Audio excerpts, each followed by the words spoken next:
वमन अज़लमु मिम्मन ज़ुक्किर बिआयाति रब्बिही, उससे बढ़कर जालिम कौन है कि जिसे उसकी रब की आयात पढ़ पढ़ के सुनाया जाए, डर सुनाया जाए कि बच जाओ आखिरत के दिन की जवाबदेही के मामले में। सुम्मा अअरद अन्हा, उसके बाद वो मुंह फेर ले। इन्ना मिनल मुजरिमीन मुंतकिमून, ऐसे मुजरमों से तो हम इंतकाम लेकर छोड़ेंगे। इतनी सख्त आयत है कि जो अल्लाह ताला की नसीहत को कैजुअल लेता है, अल्लाह ताला फरमाता है ऐसे मुजरमों से हम इंतकाम लेंगे। इंतकाम का लफ्ज़ इस्तेमाल किया है। जो अल्लाह ताला की दावत को, उसके महबूब सल्लल्लाहु अलैहि वसल्लम की दावत को कैजुअल लेते हैं। ये हमारा ये रुकू मुकम्मल हो गया। अब 2-3 हदीसें सुना के मैं इसको कंक्लूड करता हूं। मेरे भाइयों, ये दुनिया की जिंदगी आर्जी है, आखिरत में पहुंच के ये सारे इश्यूज रिजॉल्व हो जाएंगे। सही मुस्लिम की हदीस है कि आप सल्लल्लाहु अलैहि वसल्लम ने फरमाया, जब जन्नती जन्नत में दाखिल होंगे तो पहली उनको खुशखबरी ये दी जाएगी कि जन्नतियों तुम्हें मुबारक हो, आज के बाद तुम कभी नहीं मरोगे, हमेशा जिंदा रहोगे। मौत खत्म हो जाएगी। जो बुखारी में आता है कि मौत मेंढे की शक्ल में लाके मैदान माशर में कत्ल कर दी जाएगी।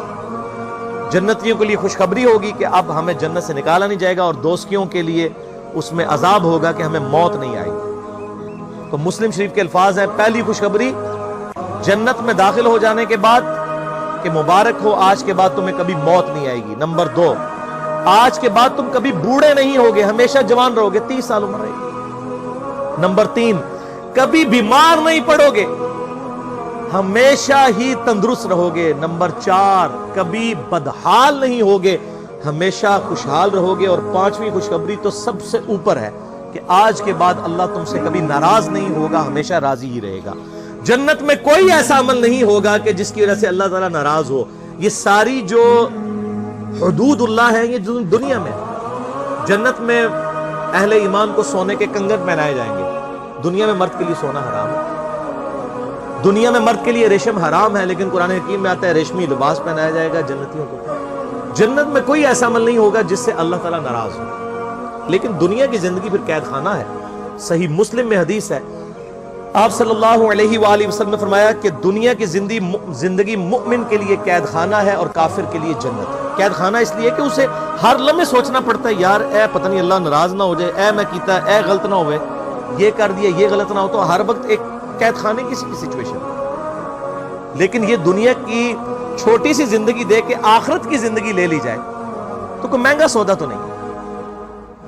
आप देख लें कि अगर किसी शख्स की जिंदगी 1 अरब साल हो और दूसरे शख्स की जिंदगी 1 अरब साल और 1 दिन हो, तो इसमें कोई फर्क नहीं, दोनों अरब साल ही जी रहे हैं। लेकिन ये 1 साल दुनिया की जिंदगी और अरब साल खरब साल आखिरत की जिंदगी, अगर कोई ये 1 साल की या 1 दिन की जिंदगी दे के वो अरब साल की जिंदगी कमा ले, वो फायदे में है, या जो ये 1 दिन की जिंदगी जो है इसको याशी से गुजार के 1 अरब साल की जिंदगी गंवा दे।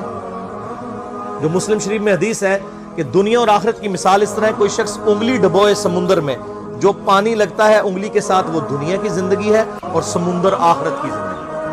तो असल तो नाकाम वो है, लेकिन ये मामला बड़ी मुश्किल से समझ आता है। सही मुस्लिम में ही एक हदीस है, सही मुस्लिम का जन्नत वाला चैप्टर जरूर पढ़ें, आपको ये सारी चीजें मिल जाएंगी कि आप सल्लल्लाहु अलैहि वसल्लम ने फरमाया, अल्लाह ताला ने जन्नत को जो है वो नागवार चीजों से ढांप रखा है। यानी जन्नत तक पहुंचने के लिए आपको बड़ी नागवारी की जिंदगी गुजारनी पड़ेगी, गर्मियों के रोजे रखने पड़ेंगे, नमाजें पढ़नी पड़ेंगी, हलाल और हराम की तमीज करनी पड़ेगी, रिश्तेदारों के साथ सिला रहमी करनी पड़ेगी। तो ये बड़ी नागवार चीजें हैं, ये करने के बाद जन्नत आएगी। ये ऑब्स्टिकल्स हैं। और दोज़ख को अल्लाह ने शहवाज से ढांप रखा है, जिसको कहते हैं कड़गा लाना, कि दोज़ख की तरफ हर बंदा ही लपकेगा, दुनिया की हर याशी जो है वो दोज़ख की तरफ ले जाएगी, जो शरी हुदूद को पामाल करने वाला। और इसकी तफसीर में हदीस है जामिया तिरमिज़ी, सुनन नबी दाऊद और सुनन निसाई के अंदर बड़ी मशहूर हदीस है। आप सल्लल्लाहु अलैहि वसल्लम फरमाते हैं कि जब अल्लाह ताला ने जन्नत को पैदा किया तो जिब्राइल अलैहिस्सलाम से कहा कि जाए जन्नत विजिट करके आए। जिब्राइल अलैहिस्सलाम वापस आए, उन्होंने कहा या अल्लाह, जन्नत तो ऐसी जगह तूने बनाई है कि ये सारी जन्नत में पहुंच जाएंगे लोग, इसके लिए कौन कोशिश नहीं करेगा। फिर अल्लाह ताला ने जन्नत को नागवार चीजों से ढांप दिया, یعنی دنیا میں شریعت کی پابندی ہے جو بظاہر تو ناگوار چیزیں، مشکل کام ہے۔ پھر جبریل علیہ السلام کو کہا اب جا کے جنت کو دیکھیں۔ وہ جب جنت دیکھی نا انہوں نے کہ اتنے مشکل کام کر کے جنت تک پہنچنا ہے، ان کا یا اللہ مجھے نہیں لگتا کہ کوئی شخص اب جنت میں پہنچنے میں کامیاب بھی ہوگا۔ یہاں لوگ کہتے ہیں اللہ جو کچھ بھی ہے تیرے محبوب کی امت سے، یعنی اسی بندے دا پتر نہیں بننا، اسی اپنی اصلاح کوئی نہیں کرنی، این جی سانو قبول کر، یعنی چور ہیں، ٹھگ ہیں، بے ایمان ہیں، بے نمازی ہیں، جو کچھ بھی ہے تیرے محبوب کی امت سے۔ اگر دنیا میں مورل لاز ایکٹیو ہوتے نا اسی وقت سر پہ آگے جوتی پڑتی کہ محبوب صلی اللہ علیہ وآلہ وسلم کا نام لیتے ہو اور اعمال اپنے دیکھو۔ اچھا اسی حدیث میں آتا ہے ابو داؤد، ترمذی اور ابن ماجہ کی کہ پھر اللہ تعالیٰ نے جبریل علیہ السلام کو کہا جا کے دوزخ دیکھیں۔ دوزخ دیکھی، انہوں نے کہا یا اللہ کوئی شخص بھی دوزخ کے لیے کوشش نہیں کرے گا، کوئی شخص بھی دوزخ میں نہیں پہنچے گا، اتنی سخت عذاب ہے اس کا۔ پھر اللہ تعالیٰ نے دوزخ کو شہوات دنیاوی لذتوں کے ساتھ ڈھانپ دیا اور جبریل علیہ السلام سے کہا اب جا کے ذرا دوزخ کو دیکھو۔ جب انہوں نے دوزخ کو دیکھا انہوں نے کہا یا اللہ مجھے نہیں لگتا کہ کوئی بندہ دوزخ سے بچ پائے گا۔ اللہم اجرنا من النار، اللہم اجرنا من النار، اللہم اجرنا من النار، اللہم من احییتہ منا فاحیہ علی الاسلام ومن توفیتہ منا فتوفہ علی الایمان۔ آخری حدیث بھی صحیح مسلم کی ہے، مجھے ضمناً یاد آ گئی اس حوالے سے کہ آپ صلی اللہ علیہ وآلہ وسلم فرماتے ہیں کہ دنیا میں جس نے اللہ کی کتاب فرمان بن کے زندگی گزاری ہوگی، مشکل کی مفلسی کی زندگی گزاری لیکن اللہ کی نافرمانی نہیں کی، قیامت والے دن اللہ تعالیٰ فرشتوں سے کہے گا کہ اسے ذرا ایک پھیرا جنت کا لگواؤ، ایک پھیرا جنت کا ایک پھیرا لگے گا۔ پھر اللہ تعالیٰ پوچھے گا ہاں بھائی بندے کو دنیا میں تو نے تکلیف دیکھی؟ وہ کہے گا یا اللہ تیری عزت کی قسم میں نے دنیا میں کوئی تکلیف نہیں دیکھی، کیونکہ رزلٹ سامنے آ گیا نا۔ ہمیں بھی یاد ہے جب میں انجینئرنگ یونیورسٹی میں پڑھتا تھا تو ہم لوگ بڑی محنت کر کے تیاری کرتے تھے، جب ہمارے یعنی پوزیشن آ جاتی تھی کلاس کے اندر تو بڑے خوش ہوتے تھے، ہمیں اپنی وہ زندگی کی محنتیں یاد بھی نہیں ہیں۔ اس کے بعد اچھی جاب لگی تو وہ اپنی انجینئرنگ یونیورسٹی کی راتیں جاگنا اور پڑھائی کرنا یاد تک نہیں ہے، کیونکہ آسائش مل گئی نا، رزلٹ سامنے آ گیا۔ پھر جس نے دنیا میں بڑی مزے کی زندگی گزاری ہوگی اور اللہ کو رسپانس نہیں کیا ہوگا، اللہ تعالیٰ فرمائے گا اس کو ذرا دوزخ کا ایک پھیرا لگواؤ نا۔